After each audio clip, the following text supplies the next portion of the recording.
후회 없이 사랑하며 살라, 후회 없이 사랑하며 살라라는 제목으로 하나님 말씀 증거하도록 하겠습니다. 요한일서는 2세대에게 주시는 복음입니다. 1세대가 다 죽거나 순교했습니다. 그러다 보니까 2세대는 이제 뭐 약간 침체가 일어나고 처음에 감격 이런 게 사라졌습니다. 그래서 그들에게 다시 일어날 수 있는 힘, 부흥할 수 있는 힘, 다시 세상을 이길 수 있는 힘이 무엇인지를 설명해 주는 게 요한일서입니다. 그래서 새롭게 불붙기 위해서 꼭 읽어야 될 게 요한일서고, 특별히 젊은 세대들이 붙들어야 될 신명기 같은 말씀이 요한일서라고 생각을 합니다. 오늘 강조하는 건 이거예요. 사랑 안 하면 크리스찬이 아니다, 그런 얘기입니다. 근데 우리 앞부분에 보면 사랑하라는 말씀이 이미 있었잖아요. 또 한 번 반복하는 거죠. 그 왜 그렇습니까? 너무 중요하기 때문에 그렇다는 거예요. 다시 한번 반복한다. 사랑하며 살라, 그런 얘기입니다. 11절 다 같이 읽겠습니다. 시작. 우리는 서로 사랑할지니 이는 너희가 처음부터 들은 소식이라. 그러니까 이건 무슨 얘기예요? 사랑을 해도 그만 안 해도 그만 그런 게 아니고 반드시 사랑해야 크리스찬이 될 수 있다. 그래서 앞에 했던 얘기를 한 번 더 강조하고 있습니다. 그래서 오늘은 이런 접근을 했으면 좋겠어요. 왜 사랑하라는 것을 한 번 더 강조했나? 그죠? 왜 한 번 더 강조했냐? 너무너무 중요하기 때문에 그렇겠죠. 그 중요성이 뭔지 한번 살펴보도록 하겠습니다. 첫째는 왜 한 번 더 강조했느냐 하면은 우리가 아는 일반적인 사랑이 아니기 때문입니다. 여기서 사랑하라 그럴 때 우리가 이 세상에서 말하는 사랑하고 일반적인 사랑하고 다르기 때문에 그렇다는 거예요. 그러니까 한 번 더 강조하면서 깊이 들어가라는 거죠. 본질을 살피자는 거죠. 일반적인 사랑의 특징이 무엇입니까? 가족 사랑하는 거. 가족 사랑하는 거는 뭐 저는 동물의 왕국 이런 거 좋아하니까 사자들도 자기 가족 사랑하던데, 하이에나도 자기 가족 사랑하던데, 그러니까 뭐 짐승 수준이죠. 그건 가족 사랑 못하는 게 누가 있어요. 또 좋아하는 사람 사랑하는 거 뭐 좋아하는데 뭐 좋아하는 사람을 또 뭐 이렇게 함정에 빠뜨린 경우도 있지만 되게 좋아하면 또 좋아하잖아요. 그리고 잘해주는 사람에게 잘해주는 거, 이런 거는 일반적인 사랑이다 이렇게 말할 수 있죠. 그래서 일반적인 사랑의 이론이 두 가지가 있죠. 거울 이론, 나는 내게 비춰지는 대로 해. 그러니까 이에는 이, 눈에는 눈, 복수지만 사랑도 이 거울 이론이 있다고. 잘해주는 사람에게 잘해주고 못해주면 못해주고, 특별히 여자분들이 이런 사람 되게 많아요. 나는 거울이야, 똑같이 해줄 거야, 뭐 이런 거. 또 비슷한 게 메아리 이론이죠. 그죠? 나쁜 놈 그러면 나쁜 놈으로 오고, 좋은 놈 그러 좋은 사람이지, 좋은 사람 그러면 좋은 사람으로 오고. 그러니까 메아리 이론, 거울 이론, 이건 일반적인 사랑을 말하는 것이라는 것입니다. 근데 성경은 뭐라 그러냐? 야, 그런 사랑은 세상에서 악하다 그런 사람도 다 해. 세상에 세리 같은 사람도 해. 산상수훈이 마태복음 5장 46절 보니까 너희가 너희를 사랑하는 자를 사랑하면 무슨 상이 있으리요? 세리도 이같이 아니하느냐? 그 이스라엘 사람들은 세리를 인간 말종으로 봤잖아요. 그죠? 매국노고 뭐 세금 뜯어가고 이러니까. 그래서 세리하고 죄인하고 동의어인데, 너희들 이렇게 멸시하는 세리도 야, 자기 사랑하는 사람 사랑하는 거 한다. 그러니까 네가 그 정도 수준을 가지고 뭐 사랑했다고 말할 수 있겠느냐, 이런 거죠. 그러면 여기서 말하는 한 번 더 강조하는 이유는 뭐냐 하면 일반적인 사랑이 아니라 예수님의 사랑이에요. 예수님의 사랑. 그 예수님의 사랑이 뭐냐? 16절이 오늘 핵심인데 16절 다 같이 읽겠습니다. 시작. 그가 우리를 위하여 목숨을 버리셨으니 우리가 이로써 사랑을 알고 우리도 형제들을 위하여 목숨을 버리는 것이 마땅하니라. 그가 우리를 위해서 목숨을 버리셨다. 십자가의 사랑이죠. 십자가, 우리 공로 없는 우리를 위해서, 우리가 원수들이 되었는데도 불구하고 십자가를 지심으로 말미암아 우리를 건져주시는 희생하는 사랑이었다, 그런 거죠. 오늘 여기는 두 가지 모델을 말해주고 있는 것 같아요. 그러니까 예수님의 사랑 그러면 뭐 이렇게 너무 많이 들었기 때문에 잘 모를 수 있기 때문에 반대적인 걸 얘기해요. 가인 모델과 예수님 모델을 대비하면서 예수님 사랑이 너희들이 붙들어야 될 사랑이야, 그런 거죠. 가인 모델은 어떤 겁니까? 12절 다 같이 읽겠습니다. 시작. 가인같이 하지 말라. 그는 악한 자에게 속하여 그 아우를 죽였으니 어떤 이유로 죽였느냐? 자기의 행위는 악하고 그의 아우의 행위는 의로움이라. 요약하면 가인 모델의 특징이 뭐예요? 자기 중심이죠. 자기를 위해서 형제를 죽이는 거예요. 그럼 예수님 모델의 특징은 무엇입니까? 반대죠. 형제를 위해서 자기가 죽는 거예요. 그래서 결국은 예수님 모델이냐 가인 모델이냐 차이점은 누가 죽느냐는 거예요. 내가 죽어서 형제 살리면 예수님 모델이고, 그놈을 죽여서 내가 살면 그건 가인 모델이라는 거예요. 이렇게 생각하니까 우리 사랑이 약간 흔들리는 것 같죠. 우리가 이런 사랑하고 있나? 우리가 대부분 자기중심적인 사람, 이게 교만인데, 자기중심적인 것은 사실 사랑이라고 말하기 힘든 건데 다 남을 죽이는 거예요. 남을 희생해가지고 내가 살아나는 거예요. 그게 권력 아니에요. 그게 힘이고, 그게 무슨 사랑이냐, 그런 거죠. 크리스찬이 이렇다 그러면 이건 참된 크리스찬이 아니다. 그러므로 가인 모델 따라가고 있는 것을 한번 점검해 봐라. 혹시 이런 모습이 내 안에서 이렇게 섬찟하게 찾아오지 않냐? 그러면 그거 가짜고, 예수님 모델인데 자기를 죽여서 형제를 살리는 것이다. 그게 예수님 모델이다. 이렇게 얘기를 합니다. 그 예수님 모델의 특징은 뭐예요? 자기 희생적이고 또 내려놓는 거죠. 우리 내려놓으면 찬양했지만 그게 나를 버리고 그죠? 그 길을 걷는 거예요. 십자가의 길을 걷는 거예요. 그게 예수님의 사랑의 모델이라는 것입니다. 그러면 우리도 그 길 걸으라는 거죠. 그 뒷부분 보세요. 우리도 형제들을 위하여 목숨을 버리는 것이 마땅하니라. 예수님께서 원하시는 사랑은 그 십자가의 사랑을 원한다는 거예요. 우리에게도. 근데 이게 현실적으로 우리가 실제로 그렇게 되는지 안 되는지 뭐 모를 수도 있잖아요. 미래적인 것도 있을 수 있으니까. 실제적이지 않죠. 그래서 예수님은 예수님의 모델, 예수님의 사랑을 보여주기 위해서 작은 것부터 시작해야 되는 거예요. 작은 것부터. 그래서 그 구체적인 내용이 17절과 18절에 나와 있습니다. 17, 18절 읽겠습니다. 시작. 누가 이 세상의 재물을 가지고 형제의 궁핍함을 보고도 도와줄 마음을 닫으면 하나님의 사랑이 어찌 그 속에 거하겠느냐. 자녀들아 우리가 말과 혀로만 사랑하지 말고 행함과 진실함으로 하자. 그러니까 십자가의 사랑 그러면 뭐 그때 되면 내가 그렇게 할게요. 그렇게 말하지 말고 지금 당장 제일 쉽게 할 수 있는 일이 뭐냐면 재물을 가지고 이 세상 재물을 가지고 궁핍한 형제를 사랑하고 돕는 거 그거부터 시작하라 그런 얘기예요. 세상에서 줄 수 있는 것 중에 제일 쉬운 게 돈이죠. 안 그렇습니까? 여러분 어떤 형제에게 내 눈을 뽑아주겠다 못하죠. 뭐 손가락 하나를 잘라주겠다 안중근이에요 못하죠. 그죠? 그건 뭐 애국지사 그런 분들이 하지만 우리 뭐 잘 못하잖아요 그런 거. 그렇다 그러면 내 자녀를 바치겠어요? 더 못하죠. 잘 곰곰이 생각해 보세요. 세상에서 제일 쉬운 게 돈 아니에요? 돈은 도는 거 아니야. 내게 있다가 남에게 가기도 하고. 그래서 사실은 돈으로도 사랑할 줄 모른다 그러면 아무것도 못하는 거예요. 아무것도. 그 제가 누누이 얘기하는 게 우리 딸들 맨날 물는데 뭐 어떤 남자놈이 자기를 좋아하는 일 나쁜지 어떻게 하냐. 너한테 돈 쓰니? 그거 물어봐요. 돈 안 쓰면 사랑하는 거 아니에요. 남자가 여자 사랑하면 돈 쓰지 돈 안 쓰나? 원래 뭐 아껴서 그러는데 아니에요. 그러잖아요. 짠돌이도 다 써요. 사랑하면 다 쓴다고. 물론 이제 결혼하면 안 쓰지. 그러나 쓴다고. 그래서 돈도 주지 못한다 그러는 거 그게 뭔 놈의 사랑이야. 아무것도 아니죠. 저는 약간의 현찰을 갖고 다니거든요. 왜 현찰을 갖고 다니냐면 요즘에 보면 그래 이렇게 카드 안 드는 자동 판매기도 있더라고. 이게 좀 뭐 조그만 거잖아요. 뭐 1,000원짜리 이런 거 주려고 그러면 이렇게 현찰 갖고 다녀야지 줄 수 있고 또 선교사님이나 이렇게 목사님들 만날 때가 많이 있기 때문에 그때 뭐 카드로 줄 수는 없잖아요. 그래서 헌금하고 뭐 이런 거 위해서 그래서 갖고 다니는 거예요. 저한테 왜 현찰 갖고 다니냐? 카드 하나 하면 되는데 그런 마음이 들어서 그래. 그런 마음이 들어서. 그러니까 뭐예요? 이게 이 작은 것부터 할 수 있는 거죠. 우리 교인들 뭐 요즘엔 팬데믹이기 때문에 많이 못 돌아다니지만 그래도 이렇게 뭐 출장이나 이렇게 지방 갈 때가 있잖아요. 그때마다 우리 성도들 좋은 얘기들이 많이 들어와요. 어떤 목사님 한번 연락이 왔는데 벌써 한 1년 전 뭐 이때 말씀 증거했던 것 같은데 어떻게 지방 다니고 하면 그 지나가던 교회, 동네 교회에 찾아가서 인사드리고 저 헌금 좀 하고 오라고. 그랬더니 어떤 성도님이 그랬던 것 같아요. 이분은 좀 많이 했대. 저는 뭐 한 5만 원, 10만 원 이렇게 생각을 했었는데 30만 원을 헌금을 했대요.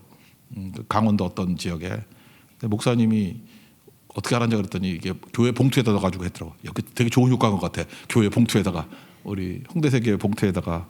그랬더니 이제 연락이 와가지고 고맙다고 얘기를 하면서 그 헌금도 헌금이지만 같이 기도해주고 이렇게 나눴더니 그때 성교더라고요. 얼마나 마음이 힘이 되고 든든한지 모르겠다고. 그래서 그게 사모님에게 얘기하고 또 가족들에게 얘기하고 또 교인들에게도 분명히 얘기했던 것 같아 내가 보니까. 그래서 많은 사람들이 힘을 얻고 고립되지 않았다라는 거. 그죠? 우리 다 이렇게 믿음 안에서 교회들이 연결돼 있다라는 거. 그죠? 언제든지 손만 내밀면 같이 일어날 수 있다라는 거. 그래서 그게 참 힘이 된다 그런 얘기를 하더라고요. 우리가 지금 여러 교회들 그 선교하는 것들이 다 그런 거 아닙니까? 우리가 하나라고 형제라고 그런 거예요. 그러니까 시작이 뭐부터 해야 돼요? 물질부터. 이 뭐 재물부터 가니까 기도도 가고 또 찾아갈 것 같은데 거기 그죠? 이렇게 발길도 가고 그렇게 된다라는 것입니다. 근데 우리는 일반적인 사람은 뭐예요? 그냥 상대가 하는 것부터 한다 그러면 내가 주도권을 다 잃어버리는 거 아니에요? 잘해주면 잘해주고 그럼 뭐예요 나는? 뭘 못하지? 상대 하는 대로 나 따라하는 거 아니야? 그게 뭐 사는 거예요? 끌려다니는 거죠. 그러니까 뭐부터 생각해야 되냐면은 그냥 주는 사랑이 중요한 거예요. 희생하는 사랑이. 사람의 인지상정이 무엇입니까? 마음에 드는 사람, 누구 보면 이렇게 자기가 좋아하는 사람 있잖아요. 마음에 드는 사람한테 잘해주는 거, 사랑하는 거 뭐 힘들어요. 또 수준이 대등한 사람, 사람은 자기가 수준이 비슷할 때 좀 편하거든. 유유상종이라고. 근데 수준이 좀 다를 때 힘들지만 그때 희생하는 게 사랑이죠. 이익이 되는 사람, 만당 가지고 뭐 하나라도 정서적으로 이익이 되는 사람이 좋은 거 아니에요. 근데 이 반대로 가야 된다는 것입니다. 여러분 만나면 부담이 되는 사람도 만나야죠. 희생해야 될 사람이 있잖아요. 제일 힘든 건 고마움을 모르는 사람이죠. 뭐 꼭 그 얘기를 들어야서가 아니라 하나님께 감사하면 되지만 좀 이렇게 이상한 사람이 있어요, 그죠? 자꾸 고마움을 모르고 자꾸 화가 나게 만드는 사람이 있어요. 그래도 오래 참아야 되는 거죠. 그러니까 뭘 해야 되겠습니까? 손해보고 희생하는 거, 그거 계속해야 된다는 거예요. 마음부터 다스려야 됩니다. 그래서 사실 구제나 섬김할 때, 이 사랑을 베풀 때요, 기도가 더 많이 필요합니다. 오히려 도움 받을 때보다 도와줄 때 기도가 더 많이 필요해요. 겸손하게 하옵소서. 그리고 마음부터 하나님의 사랑으로 넘쳐나게 해주세요. 로마서 5장 5절 같이 하나님의 사랑이 부음받음이니 그래야 된다는 거예요. 그러지 않으면 어떤 일이 벌어지죠? 마음의 상태가 안 좋으면 뭘 하든 간에 부작용이 일어난다. 성경 그 얘기를 하고 있어요. 미워하면 살인이고 여자를 보고 음욕을 품으면 간음한 거라고. 그러니까 마음이 중요하다는 거죠. 그 맥락으로 여기 말씀도 있네요. 15절 다 같이 읽겠습니다. 시작. 그 형제를 미워하는 자마다 살인하는 자니 살인하는 자마다 영생이 그 속에 거하지 아니하는 것을 너희가 아는 바라. 그러니까 구제 사역하기 전에 뭐부터 해야 돼요? 마음부터 다스려야 된다는 거예요. 그리스도의 사랑으로 넘쳐나게 해주십시오. 우린 그러잖아요. 뭐 미움이 터져 나온다고. 우리 지금 뭐 약간만 건드려도 막 미움, 분노 폭발하는 사람 있잖아요. 좀 이렇게 탁 건들면 사랑이 터져 나오면 안 될까? 그 사람은 나도 모르게 사랑했어. 막 나 사랑 안 하려고 그랬는데 뭐 미친 듯이 사랑할 만해. 이렇게 돼야 되는데 우리는 의도하지 않았는데 건들면 미움이 터져 나오고 분노가 터져 나오고. 분노 조절 장애 그러잖아요. 우리 크리스찬들은 사랑 조절 장애가 돼야 돼. 그죠? 좀 적당히 사랑해야 되는데 과도하게 사랑하는 거. 그런 거죠. 저 사람한테는 그냥 물질만 주면 되는데 막 몸을 날리려고 그러고. 아, 요번에 보니까 그 무슨 뭐 경호원 뭐 여자분이 유명해졌다며. 내가 뭐 그 신문 얼핏 보고 보니까 그게 희생이 되고만 진짜 사랑한다 그러면 뭐 폭발물 같은 거 날라오는데 몸으로 탁 맞고 그냥 병인지 알고 막은 것 같은데 내가 보니까 폭탄이면 수먹기 악해서 그래 악해서. 근데 만약에 그렇다고 그러면 우리도 어떤 사람을 그렇게 경호하듯이 내 몸을 날려가지고 막는다 그러면 그거 사랑인 것 같아요, 그죠?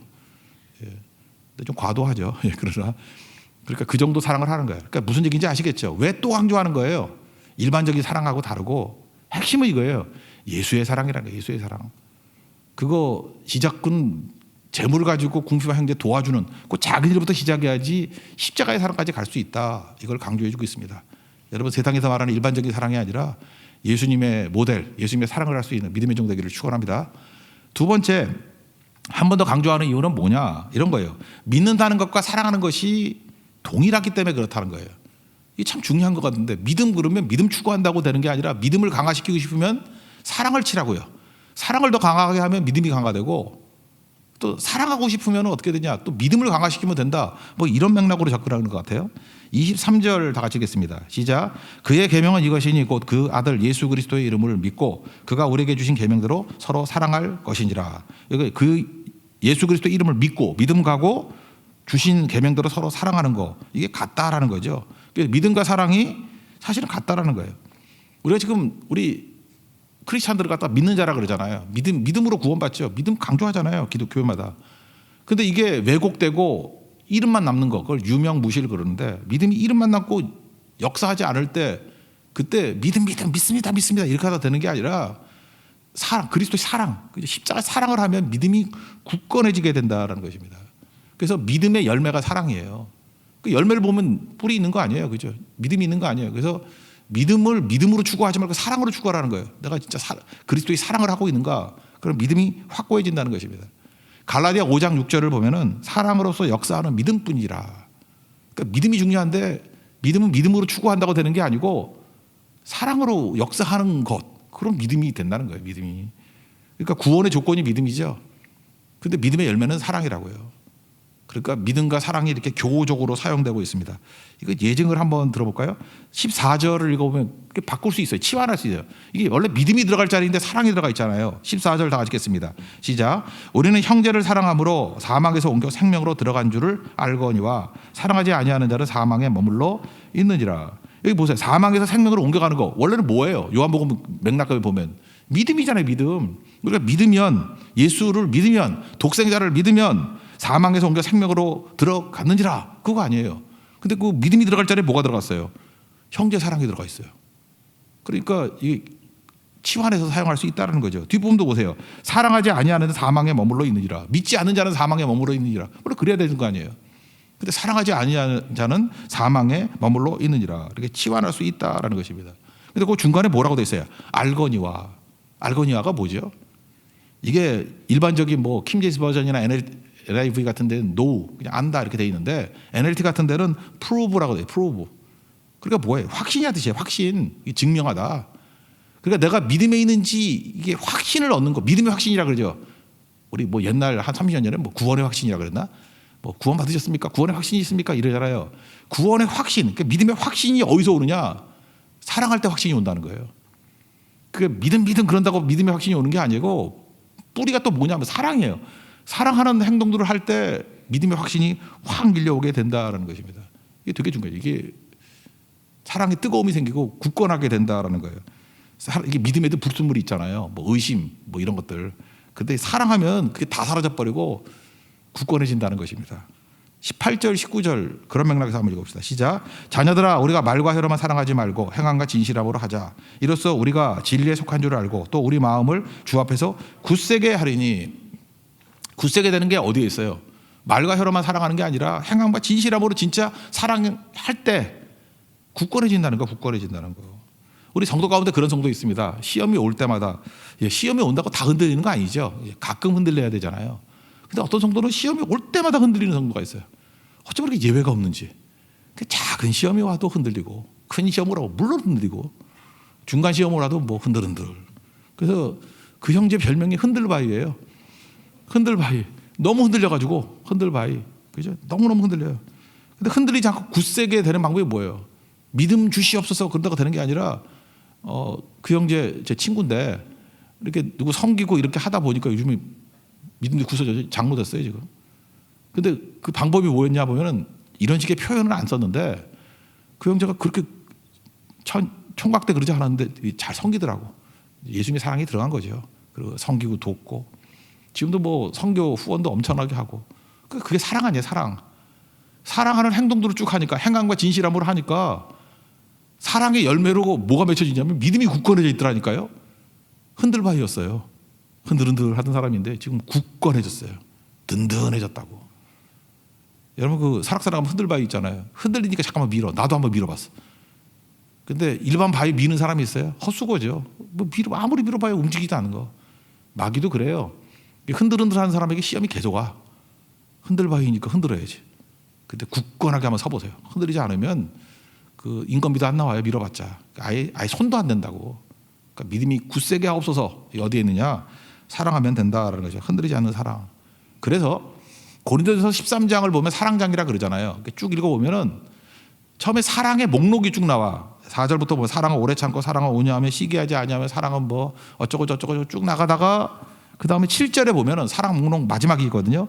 모든 것을 참으며 모든 것을 믿으며 모든 것을 견디느니라. 믿음, 에무나 특징이 뭐라 그랬어요? 에무나 믿음의 특징, 견딤, 버팀이라 그랬잖아요. 근데 사랑을 오래 참고로부터 시작해가지고 사랑의 마지막은 모양이 사랑 설명이 아니라 믿음 설명 같이 되잖아요. 모든 것을 참으며 모든 것을 믿으며 뭐 믿음이 들어가 있잖아. 모든 것을 견디느니라. 에무나 설명해요. 참고 견디고 참음 견딤 가운데는 아예 노골적으로 믿으며. 다시 볼까요? 고린도서 13장 7절 모든 것을 참으며. 믿음 아니에요. 모든 것을 믿으며. 믿으니까 믿음이지. 모든 것을 견디느니라. 에무나 견디고 버티는 거라며. 이제 아시겠어요? 사랑으로 시작해서 뭐같이 끝나요? 믿음같이 끝나. 그러니까 사랑을 계속하면 뭐가 굳건해져요? 믿음이 콘크리트 같이 돼버린다고. 집에 가셔서 고린도서 13장 4절부터 7절까지 쭉 읽어보세요. 이게 왜 사랑이지? 헷갈린다고. 사랑으로 시작했지만 믿음으로 끝이 난다고. 그러니까 사랑과 믿음은 동일한 것이고 언제나 이런 접근을 해야 된다는 것입니다. 내가 믿음이 흔들리는데 사랑을 더 해야 된다. 사랑에 흔들림이 있어? 믿어야 된다. 이거 뭐 남녀지간에도 비슷한 거 아닌가요? 어떤 사람을 막 사랑하는데 사랑이 흔들흔들해. 그럼 한번 믿어주는 거야. 믿어주면은 사랑이 불타게 되죠. 그죠? 또 그다음에 반대로 사랑이 흔들흔들해. 아니지 믿음이 흔들흔들해. 그러면 이놈은 진짜 믿을 수 없는 놈이야. 근데 덮어놓고 사랑하는 거야. 사랑하면 믿음이 회복이 돼요. 혹시 여러분들 믿음의 위기가 있습니까? 사랑하십시오. 사랑의 위기가 있습니까? 한번 믿어주십시오. 그러면 그게 흔들리지 않게 된다는 거예요. 이게 원리라는 거, 원리. 그래서 한 번 더 강조하고 있다. 이렇게 말하고 있다라는 것입니다. 그리고 세 번째 이유는 뭐냐? 한 번 더 강조하는 이유는 기도 응답이 있다는 거예요. 사랑하면 구하는 대로 다 받는다. 이게 너무 좋죠. 기도 응답이 있다고. 22절 다 같이 읽겠습니다. 시작. 무엇이든지 구하는 바를 그에게서 받나니 이는 우리가 그의 계명을 지키고 그 앞에서 기뻐하시는 것을 행함이라. 그러니까 기도 응답의 첩경, 지름길이 뭐냐? 사랑하면 기도 응답이 있대요. 왜 그러냐? 그 이유가 뭘까 생각해요. 하나님의 뜻을 하니까. 하나님의 뜻대로 구하면 구해 주시잖아요. 하나님의 뜻이 뭐예요? 하나님의 뜻을 제일 잘하는 방법. 사랑하면 사랑 거 아니야. 사랑. 그래서 어거스틴이 그런 얘기했어요. 하나님만 사랑하라. 그리고 나머지 행동은 마음대로 해라. 그러니까 사랑에 하나님 뜻이 다 담겨있기 때문에 마음대로가 아니죠. 그게 주의 뜻대로 행하는 거죠. 하나님만 사랑하라. 그 다음에 네 마음대로 행동해라. 하나님만 사랑하라. 그러면 주의 뜻 안에 거하기 때문에 뜻 안에서 거하는 일을 하니까 마음대로 해도 되는 거죠. 이게 같은 뭐 맥락의 말씀이 있고 한번 뒤에 넘어가세요. 5장 14, 15절 읽겠습니다. 요한일서 5장 14, 15절. 미리 한번 성경 봅시다. 시작. 다 같이 읽겠습니다. 시작. 그를 향하여 우리가 가진 바 담대함이 이것이니 그의 뜻대로 무엇을 구하면 들으심이라. 우리가 무엇이든지 구하는 바를 들으시는 줄 안즉 우리가 그에게 구한 그것을 얻은 줄을 또한 아느니라. 그러니까 뭐예요? 사랑하면 하나님의 뜻대로 구하는 거기 때문에 담대함도 생기고 반드시 기도 응답이 있다. 그런 얘기죠. 이거 뭐 예증으로 몇 개 든다 보면 뭐 이런 거죠. 사랑에 섬김 있는 성도들이 있잖아요. 뭐 믿음도 있죠. 근데 믿음이 사랑의 섬김으로 드러나. 잘 섬겨요. 우리 교인들 가운데 병상에 있는 성도들인데 아프다 그러면 항상 이렇게 찾아가는 성도들이 있잖아요.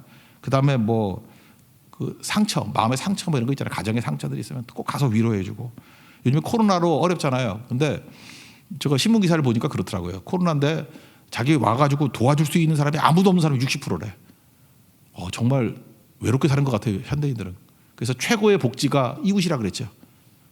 이웃만큼 좋은 게 어디 있어요. 요즘에 여러분 그 장례식도 가보면요 사람도 없어요. 요즘에 뭐 서로 이렇게 단절하고 살아서 그런지 모르지만 뭐 별로 없어요 사람들이. 근데 우리 교회만은 사람들이 바글바글해. 그게 사랑이 있다는 거죠. 어려울 때 찾아가고 섬기고 힘이 되고 그런 거죠. 그러니까 제일 좋은 게 뭐예요? 이렇게 섬김이 있는 거, 사랑의 섬김이 있는 거. 근데 이런 분들 보면은 뭐 믿음만 생기는 게 아니라 삶의 문제가 다 풀리게 되더라고요. 어떤 성도는 제가 10년 전에 보니까 뭐 빚만 8억이 있었다 그랬어요. 최근에 얘기 들어보니까 이렇게 잘 섬겼더니 빚 다 갚고 몇 년 전에 갚았대. 지금도 아니고. 그리고 더 이상 얘기 안 할게요. 엄청 잘 나가요. 지금 매출 1위가 됐다 그러고 뭐 이래요. 진짜 광야의 길이 열리고 사막에 강이 흐르게 되더라. 섬기는 거죠. 인생의 말씀 마태복음 6장 33절. 먼저 그의 나라 그의 의를 구하라. 해보라고요. 모든 것 더 하실 거라고. 그 말씀이죠. 또 우리 성도들 가운데도 이제 저도 옛날에 청년 때부터 이렇게 가르쳤던 같이 믿음에 동행을 했던 형제들 뭐 쭉 있지 않습니까? 쭉 보면 야, 저 형제는 언제 날개를 다나? 저 형제 언제 길을 펴보나? 근데 뭐 이렇게 뛰나 저렇게 뛰나 잘 안 되더라고요. 근데 우리가 이렇게 뭐 선교도 잘하고 이렇게 섬김도 잘하는 어떤 집사님 모델이 있는가 봐. 그러니까 자기가 볼 때 나도 저 사람 같이 살고 싶다. 그런 마음이 있었대요. 그래서 기도했대요. 나도 저 집사님 같이 저렇게 잘 섬기고 후원도 하고 선교 헌금도 하고 뭐 이랬으면 좋겠습니다. 그때 하나님께서 이게 작은 것보다 섬기기 시작했거든요. 뭐 선교사님 뭐 아플 때도 뭐 지난번 말레이시아 선교사님도 편찮 들 때도 헌금도 하고 작은 거지만 시작했더니 하나님께 그때부터 막 부어주기 시작하더니만 인간관계가 막 풀리기 시작하는 거예요. 그죠? 이분이 또 되게 그 선배 잘 섬기는 사람인데 뭐 이렇게 배신할 수는 없잖아요. 근데 자연스럽게 문제가 해결되고 또 이제 하나님께서 부어주시니까 이게 응답이 있더라고요. 응답이. 그러니까 기도의 응답은 그렇게 이루어지는 거예요. 내가 뭐 구하면 딱딱 주는 게 아니라 하나님께서 사랑의 섬김을 통해 가지고 그냥 생태계 전체를 변화시켜 가지고 되게 만들더라고요. 되게. 그런 일들도 있습니다. 최고의 기도 응답은 그래서 사랑이라는 거예요. 그냥 우리 성도들 얘기하면 또 누군지 알까 봐 그만하고 로마 시대 얘기를 한번 해볼까요? 로마 시대가 사랑의 섬김이 있었습니다. 거기도 이제 전염병이 있었거든. 전염병이 쭉 있는데 전염병이 있으면 다 도망가잖아요. 다 피하잖아요. 그러니까 누가 남아요? 장애인들 남고 진짜 중증 환자들만 남는 거야. 그 죽으란 얘기지. 다 떠나가 버리면 누가 있겠어요. 그리고 진짜 요즘에 뭐 도시 폐쇄하듯이 이렇게 뭐 거기 못 들어가게 만들고 꼭 굶어 죽는 거죠. 병들면 굶어 죽는 거였어요. 근데 거기에 끝까지 남아있는 건강한 사람들은 크리스찬들이 남았대. 크리스찬이 남아가지고 물론 전염되는 사람도 있었겠지만 또 거기서 생명 걸고 도운 거예요. 그래서 살아남았대 다들. 그 이후에 변화가 된 거죠. 그죠? 그게 기독교였어요. 기독교. 저들의 사랑을 보라고, 저들의 희생을 보라고. 똑같은 게 일제 시대 때요. 일제 강점기 때 대구 쪽에 그 사과 많이 있는데 거기 전염병이 막 돌았대요. 다 피해 가는데 크리스찬들만 그 전염병 속에서도 그때 콜레라라 그러는데 콜레라 전염병 그거 부딪혀가면서 돕는 건 선교사하고 교회밖에 없었어요. 그래서 대구 지역에 원래 그 복음의 불모지인데 그때 이후에 교회 뿌리 내렸다고 그러더라고. 대구 중심으로 대구 지역에. 그런 얘기를 들어봤어요. 그러니까 뭐예요? 성김과 희생이죠. 사랑의 희생. 그런 거죠. 또 하나 이 로마 시대 때 이 처녀들 젊은 여자들이 좀 모순적인 기도를 했다라는 거예요. 모순적인 기도. 하나님, 내가 우리 가정에 들어가서 잘 영향을 미치는 복음의 전도자가 되기를 원합니다. 이게 첫 번째 기도였고, 두 번째는 순결한 크리스찬 되기를 원합니다. 거룩한 크리스찬 되기를 원합니다. 이 두 개가 맞을 리가 없죠. 로마 시대는 순결 개념이 없었거든. 난장판이었거든. 근데 이 두 가지 기도를 했더니 이 모순적인 기도인데 하나님이 이게 좋아할 이루어진 거예요. 참 그래요. 이 귀족들이요. 지들은 개판으로 살면서도 또 결혼할 때는 또 순결한 여자를 또 원하네. 그러다 보니까 부모들이 귀족 부모들이 꼭 며느리 데리고 올 때는 크리스찬 젊은이 여자들만 데려왔대요. 그거 아세요? 사람이 이율 배반적이에요. 지 놀 때는 개판 치면서 막상 결혼할 때는 또 거룩한 여자를 찾고 있다고. 그러니까 거룩한 여자가 크리스찬밖에 없는 거야. 그래서 귀족 왕족 거기에 크리스찬 여성들이 며느리로 들어가고 뭐 아내로 들어가고 그러다 보니까 자녀가 변화되고 배우자가 변화되고 로마가 뒤집힌 거죠. 이게 처음에 말도 안 된다 그러는 모순이었는데 결국은 이 크리스찬 여성들의 기도가 응답이 된 거죠. 지금도 그래요. 말이 되냐고. 남자가 없어 어디 있어 뭐 이러는데 모순 놓고 내가 합리화시키려고 그러지 말라고. 기도하라고요. 하나님이 합리화시킵니다. 하나님이 좋아할 이루게 만들어요. 그래서 이런 일이 313년에 기독교 공인이 될 때 그때 이미 벌써 이 왕궁이나 이 귀족들 사이에 엄청나게 많은 크리스찬들이 세워지게 됐대요. 콘스탄틴 대제는 그 어머니가 크리스찬이었잖아요. 그거 아시죠? 그래서 아들이 그렇게 변화가 된 거예요. 그 엄마가 누군데? 거룩한 여인으로서. 그죠? 어떻게 보면 뭐 황제 가문에 들어온 거 아니겠어요? 그러니까 지금 제가 뭐 딱 부러지게 이게 답이다 그런 게 아니라 모순 투성이잖아요. 우리 인생 가운데. 하나님 말씀 붙들고 거룩하게 기도하고 주님 앞에 순종하고 나아가게 될 때 하나님께서 이런 응답은 내 방법대로 주시는 게 아니에요. 하나님의 독특한 방법으로 응답도 주신다. 그 길을 걸어갈 수 있는 믿음의 종 되기를 바랍니다. 오늘 요약하면 좀 아침인데 좀 많았죠 내용이. 한 번 더 강조한 이유가 뭐예요? 사랑하라. 사랑하며 살라. 이렇게 말하는 한 번 더 강조한 이유가 뭐예요? 일반적인 사랑하고 다른 예수님의 사랑, 예수님의 모델이기 때문에 십자가의 모델이기 때문에 그래서 한 번 더 강조한 거고 그 다음에 믿음하고 사랑이 동일한 거라고. 그래서 사랑을 강조함으로 말미암아 우리에게 진짜 중요한 믿음이 굳건해지는 거고 또 믿음을 강조하면 그렇게 중요한 사랑이 굳건해진다. 그래서 한 번 더 강조한 거고 그 다음에 우리가 기도해야 살잖아요. 응답받아야 살잖아요. 응답 주시는 분이 누구예요? 하나님께서 우리에게 응답 주신다고. 근데 사랑할 때 응답의 길이 확 잘 열리게 된다는 거. 오늘도 응답의 아침이 되는 축복이 임하기를 기원합니다. 자리에서 일어나겠습니다. 그 빛 안에 살며 우리 찬양하겠습니다.